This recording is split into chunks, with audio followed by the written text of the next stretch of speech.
అందరికీ నమస్తే. ఏదైతే మీరందరికీ తెలిసిన విషయమే, ఏదైతే సింగయ్య కారు కింద పడి జగన్మోహన్ రెడ్డి గారి కారు కింద పడి చనిపోయారో ఆ వీడియోని మొత్తం వైరల్ అయిన తర్వాత మొత్తం పోలీస్ వ్యవస్థ మీద, ముఖ్యంగా గుంటూరు పోలీస్ వ్యవస్థ మీద పెద్ద ఎత్తున విమర్శలు రావడంతో ఇక ఎందుకంటే ఎస్పీ గారు ఆ రోజు ప్రాథమిక దర్యాప్తు మాత్రమే చేసి వాళ్ళు ఇచ్చినట్టు స్టేట్మెంట్ బేస్ ఆధారంగా జగన్మోహన్ రెడ్డి కాన్వాయ్ తగలటం ద్వారా, ఏదో ఒక కాన్వాయ్ తగలటం ద్వారా చనిపోయారని ఆయన చెప్పిన దాన్ని వైసీపీ వాళ్ళు మొదట అదే విషయాన్ని మీద పెద్ద ఎత్తున చర్చ జరిపారు. అయితే తాజాగా ఏదైతే ఒక వీడియో సోషల్ మీడియాలో రావటం, ఆ వీడియోలో క్లియర్గా ఆ జగన్మోహన్ రెడ్డి గారు అభివాదం చేస్తాం, ఆ పైన కారు పైన ఒకడు ఉండటం, ఆ కారు తోలే వ్యక్తి అలాగే కారు కింద ఏదైతే సింగయ్య అనే వ్యక్తి పడటం, ఇవన్నీ కూడా క్లియర్ వీడియో క్లిప్పింగ్స్ బయటికి రావడంతో మొత్తం మీద వైసీపీ సైలెంట్ అయిపోయింది. వైసీపీ సోషల్ మీడియా కూడా సడి చప్పులు లేకుండా నోరు మూసుకున్నారు. అడ్డంగా దొరికిపోయామని చెప్పేసి వాళ్ళకి క్లియర్గా అర్థమైంది. అంతేకాకుండా ఈ వీడియో ఒకవేళ ఫేక్ అని అంటే దాన్ని ఫోరెన్సిక్ ల్యాబ్కు పంపించాం, అది రియల్ వీడియో అని తెలిస్తే వైసీపీకి ఇక ఆ ఉచ్చు బిగించుకునిద్ది. మొత్తం మీద దీని ఇంత ఎత్తున టాపిక్ని పెద్ద డైవర్ట్ చేయటం క్లియర్గా ముఖ్యమైన విషయం అని చెప్పేసుకొని అనుకున్న తర్వాత వైసీపీ ఇప్పుడు కొత్త రాగం ఎత్తుకుంది. అదేంటంటే జగన్మోహన్ రెడ్డికి భద్రత కల్పించాల్సిన బాధ్యత ప్రభుత్వం పైన ఉంది.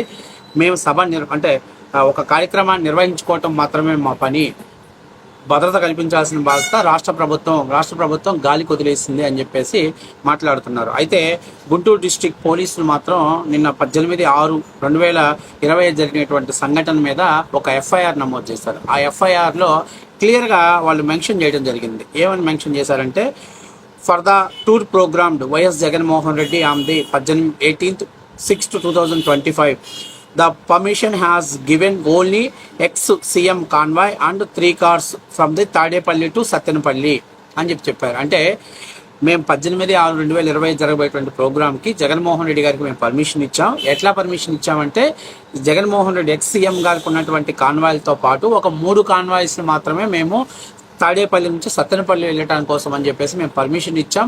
అట్లాగే క్లియర్ ఇన్స్ట్రక్షన్స్ ఇచ్చినప్పటికీ కూడాను వీళ్ళ ఇన్స్ట్రక్షన్స్ని when the convoy reach near the Anjaneya Swamy statue near the Etukuru bypass under the junctions of the Nallapadu PS పరిధి, ఏదైతే నల్లపాడు పోలీస్ స్టేషన్ పరిధిలో ఉన్నటువంటి ఆంజనేయ స్వామి విగ్రహం దగ్గరకు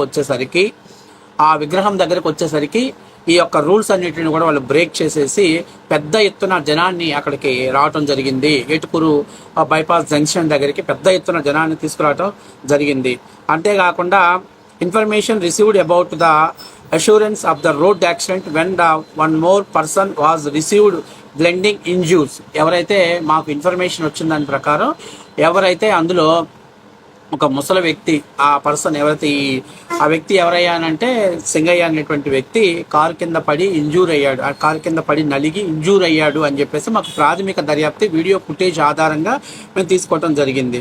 అయితే ఇక్కడ చాలా విషయం వాళ్ళు క్లియర్గా మెన్షన్ చేశారు. After analysing virus video footages, అంటే ఏదైతే వైరల్ అవుతున్నటువంటి వీడియో ఫుటేజ్ని, సీసీ ఫుటేజెస్, డ్రోన్ విజువల్స్, అలాగే circumstance witness about the incident, it's found the deceased was been under the vehicle of the ex CM vehicle, ఏదైతే ముఖ్యమంత్రి గారు నడుపుతున్నటువంటి వెహికల్ ఏదైతే ఉందో, ఆయనకి అలర్ట్ చేసినటువంటి వెహికల్ ఏదైతే ఉందో 105 అన్నది 495 బిఎన్ఎస్ అనే వెహికల్ కింద మాత్రమే ఇతను పడి చనిపోయాడు.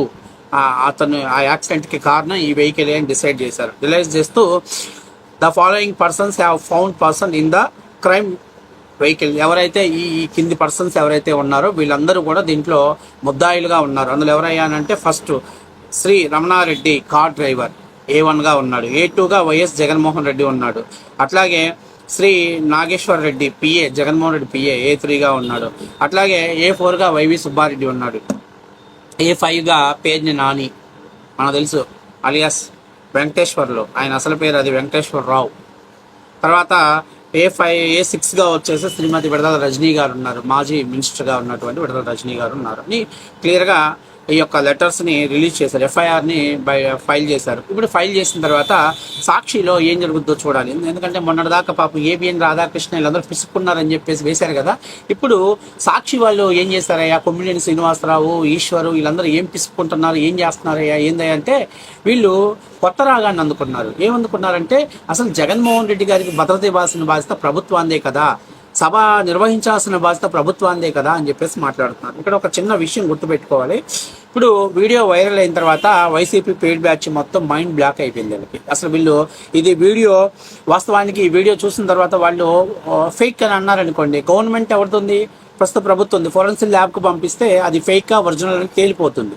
కాబట్టి ఖచ్చితంగా వాళ్ళు అది రియల్ అవుతుంది కాబట్టి అక్కడ ఫేక్ చేయడానికి ఏం లేదు, ఎడిటింగ్ చేయాల్సినంత అవసరం లేదు, అది క్లియర్ పిక్చర్ కనపడుతూనే ఉంది. సాక్షిలో కూడా ఎక్కడైతే ఆ కాన్వాయ్ కింద మనిషి పడ్డాడో వాళ్ళు కేవలం ఆ పై వరకే తీసేసి తర్వాత అక్కడ పరిస్థితి ఏంటి, సత్తెనపల్లి రెట్లపాలెం దగ్గర ఏం జరుగుతుందో అక్కడ వీడియో విజువల్స్ వేశారు. అంతేకాకుండా కారు దగ్గర క్లియర్గా సార్ కారు కింద పడ్డాడు సార్, ప్లస్ సార్ మనిషి ఉన్నాడు సార్ అని చెప్పేసి క్లియర్గా వాళ్ళ అభిమానులే డ్రైవర్కి ఇంటించేటువంటి క్లియర్ విజువల్స్ అనేవి అక్కడ కనపడుతున్నాయి. సో దాన్ని ఫేక్ అంటానికి అసలు ఛాన్స్ లేదు, వాళ్ళకి అసలు ఆ ఛాన్స్ కూడా లేదు.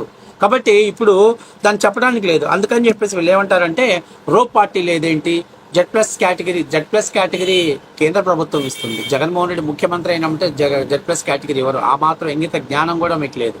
రూప్ పార్టీ కానీ మీరు ప్రొవైడ్ చేసుకోవాలి, ప్రైవేట్ రూప్ని మీరు ఏర్పాటు చేసుకోవాలి. మీరు జనాన్ని జగన్మోహన్ రెడ్డి కోసం ఎగబడుతున్నారు, జగన్మోహన్ రెడ్డి కోసం అసలు ఎక్కడ దేశంలో ఎవరు లేరు అని చెప్పడం కోసం అని చెప్పేసి జన హృదయ నేత, జన ఆదరణ ఆవిడ అంబటి రాంబాబు మాట్లాడదు, అత్యంత ప్రజాదరణ కలిగినటువంటి నాయకుడు జగన్మోహన్ రెడ్డి, అత్యధిక జనాన్ని లేపేసిన నాయకుడు కూడా జగన్మోహన్ రెడ్డి, రా పనికి మానవుడు. ఆ మాట ఎందుకు చెప్పలేకపోతున్నావు నువ్వు? వాస్తవే కదా. ఈరోజు ఎప్పుడో సంవత్సరం కింద చచ్చిపోయిన పరామర్శించడానికి వెళ్ళి పరామర్శ పేరుతోటి ఇవాళ ఒక వృద్ధుడిని లేపేశాడు, ఒక యువకుడిని లేపేశాడు, అట్లాగే ఇంకొక అతనికి సరైనటువంటి ట్రీట్మెంట్ లభించక ఆ అంబులెన్స్లోనే ప్రాణాలు కోల్పోయాడు. మొత్తం మీద 3 ప్రాణాలు బలిగొన్నాడు. కాబట్టి ఇవన్నీ వాస్తవ విషయాలు. ఇవి ప్రభుత్వం దగ్గర కాదు. అసలు జగన్మోహన్ రెడ్డి నేను వస్తున్నానంటే జనాన్ని ఇంతమంది సమకూర్చాలి అనేటువంటి ఒక్కొక్క నాయకుడికి ఇన్స్ట్రక్షన్స్ ఇవ్వటం, పెద్ద ఎత్తున జనాన్ని సేకరించిన జనానికి పిచ్చి మందు బ్రోసి వాళ్ళకి మైండ్ పనిచేయకుండా చేసి గంజాయి కొట్టించి వాళ్ళు అసలు ఏం చేస్తున్నారనేటువంటి విచక్షణాలు అయితే జ్ఞానాన్ని కోల్పోయేలా ప్రవర్తించడం.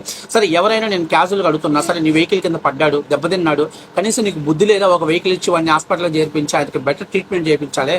60 ఏళ్ల వయసు ఉన్నటువంటి వ్యక్తే, వాడు ట్రీట్మెంట్ చేయించకపోతే బతకడే, కారు కింద దాదాపుగా 50 మీటర్ల దూరం లాక్కెళ్ళిపోయాడే, కనీసం ఇంగిత జ్ఞానం లేదా, మనిషి అంటే ప్రాణం లేదా, వాడి విలువకు లెక్క లేదా?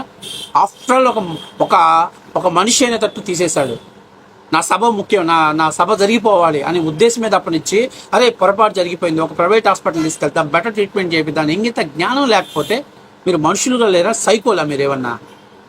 ఇంత సైకోతత్వం ఉంటుందా? నాకు భద్రత లేదు, నా ఇంటి మీద రాయేసాడు. ఎవడేస్తాడు రా బాబు నీ ఇంటి మీద రాయి? నువ్వే అందరు కొంపల మీద రాళ్ళు వేస్తున్నావు, అందరు ఇలా జేసీబీలు పంపించి కూల్ చేస్తున్నావు. నీ కొంప మీద ఎవడేస్తాడు రాయి? నీ పబ్లిక్ ఈరోజు ఉన్నటువంటి ఈ పబ్లిక్ మొత్తం ఆలోచన యొక్క మైండ్ సెట్ని డైవర్ట్ చేయడం కోసం అని చెప్పేసి నీకు నువ్వే వేయించుకున్నావు రాయి. సో ఇప్పుడు మొత్తం మీద ఈ కేసు నమోదైన తర్వాత సాక్షి అందుకున్న రాగం ఏంటంటే జగన్కు భద్రత లేదు, పిచ్చి జనాన్ని దోలిస్తాడు, వాళ్ళకి ఆంక్షలు లేవు. వాడెవడో అంత పెద్ద సినిమాలో వైసీపీ 2029లో అధికారంలోకి వస్తే గంగమ్మ జాతరలో పొట్టేళ్ళు నరికినట్టు రప్పా నరుకుతానంటే పుష్ప డైలాగ్ అంటాడు. 2029లో పుష్పాలు అదే డైలాగ్ చెప్పాడా? గడ్డం ఇట్టన్నా తప్పేనా అంటాడు. మరి అసలు ఏంటో నీకేనా ఒక సైకియాలజిస్ట్ దగ్గర తీసుకెళ్ళినా కూడా నేను ట్రీట్మెంట్ చేయలేదు ఎవరు కూడా. అసలు ఏం మాట్లాడుతున్నావు? కార్యకర్తలకి ఎట్లా కంట్రోల్ పెట్టుకోవాలి? కార్యకర్తలను కంట్రోల్ పెట్టాల్సిన బాధ్యత నీ చేతిలోనే ఉంటుంది. నువ్వు విచ్చలవిడిగా శైర విహారం చేయించేసి వాళ్ళ ప్రాణాలు పోయినా కూడా మనకు కేవలం ఒక హైప్ వస్తే చాలు, మనకు పొలిటికల్ స్టంట్ వస్తే చాలు అని చెప్పేసి ఈ స్టంట్లు వేయటమే తప్పనిచ్చి అరే ఇప్పుడు జరిగిందని కనీసం అతని ప్రాథమిక శిక్ష చేశారా? కనీసం అతన్ని సరైనటువంటి ప్రైవేట్ హాస్పిటల్ తీసుకెళ్ళడానికైనా కనీసం ఒక కాన్వాయ్ ప్రొవైడ్ చేసావా? అంబులెన్స్ వచ్చిందా? కొంచెం నీ కారు కింద పడ్డాడు, సరే ఎక్కడ జారి పడితే అంబులెన్స్ కోసం వెయిట్ చేస్తుంటే అది వేరే విషయం. నీ కారు కింద పడ్డాడికి నువ్వు సరైన ట్రీట్మెంట్ చేయించకుండా నువ్వు సభకి వెళ్ళిపోయావంటే నువ్వు అసలు ప్రజల్ని ఏం కాపాడుతావు? నీ అవసరాలు నీ మీదకి వస్తే ప్రజలు నెత్తిన బాంబులు వేయడానికి నువ్వు సిద్ధంగా ఉంటావు. ఇటువంటి పరిస్థితుల్లో జగన్మోహన్ రెడ్డి ఉన్నారు. ఇప్పుడు ఈ వీడియో వచ్చిన తర్వాత సాక్షి ఈశ్వర గారు, కొమ్మినేని శ్రీనివాసరావు గారు వీళ్ళందరూ పిసుక్కుంటున్నారు సాక్షి స్టూడియోలో కూర్చొని. ఇప్పుడు దాని మీద ఏం మాట్లాడాలి అంటారు. మేము గతంలో చంద్రబాబు నాయుడు గారికి బాగా భద్రత కల్పించాం అంటారు. ఈ మాట మాట్లాడే వాళ్ళందరికీ ఒళ్ళు దగ్గర పెట్టుకోవాలి. ఎన్నో ఉదాహరణలు చెప్పాలి, అనేక ఉదాహరణలు ఉన్నాయని పక్కన పెట్టేసేయండి. ఒక చోట చంద్రబాబు నాయుడు కాన్వాయ్ స్టేజ్కి ఎక్కితే స్టేజ్ బీకేస్తే ఆయన పైకి ఎక్కాడు. Z+ కేటగిరీ కేంద్ర భద్రతలో ఉన్నటువంటి వ్యక్తి మీద రాళ్ళు వేశారు. రాళ్ల అంగళ్ళ దగ్గర రాళ్ళు చేయించారు చంద్రబాబు నాయుడు మీద, గుర్తులేదా? Z+ కేటగిరీ ఉన్నటువంటి వ్యక్తి చంద్రబాబు నాయుడు. అలాంటి చంద్రబాబు నాయుడు మీద రాళ్ళు వేయించారు. అమరావతి దగ్గర చెప్పులు వేయించావు. చరిత్ర మర్చిపోయావా? నువ్వేదో నేను పెద్ద ప్రొటెక్షన్ ఇచ్చాను, మా ప్రభుత్వంలో ఫ్రీగా పనిచేసేలాగా వాళ్ళ ప్రతిపక్షానికి అన్ని రైట్స్ ఇచ్చానని చెప్పేసి మాట్లాడుతున్నావు. అసలు గత 5 ఏళ్ళు ఎలా చేసావు నీకు కనీసం గుర్తుందా? నీకు గుర్తులేదు. ఆ సాక్షిలో పనిచేసే కొమ్మినేని శ్రీనివాసరావు వాడికన్నా మైండ్ సెట్, వాళ్ళకేం టాబ్లెట్లే మింగట్లేదు కదా, వాళ్ళకి మైండ్ సెట్ పనిచేస్తుంది కదా. కాబట్టి ఇవన్నీ వాస్తవ విషయాలు. ఈరోజు అడ్డంగా బుక్ అయిపోయిన తర్వాత ఏం చేయాలో అర్థం కాని పరిస్థితిలో జగన్ భద్రతను మాత్రం బూచిగా చూపిస్తున్నారు.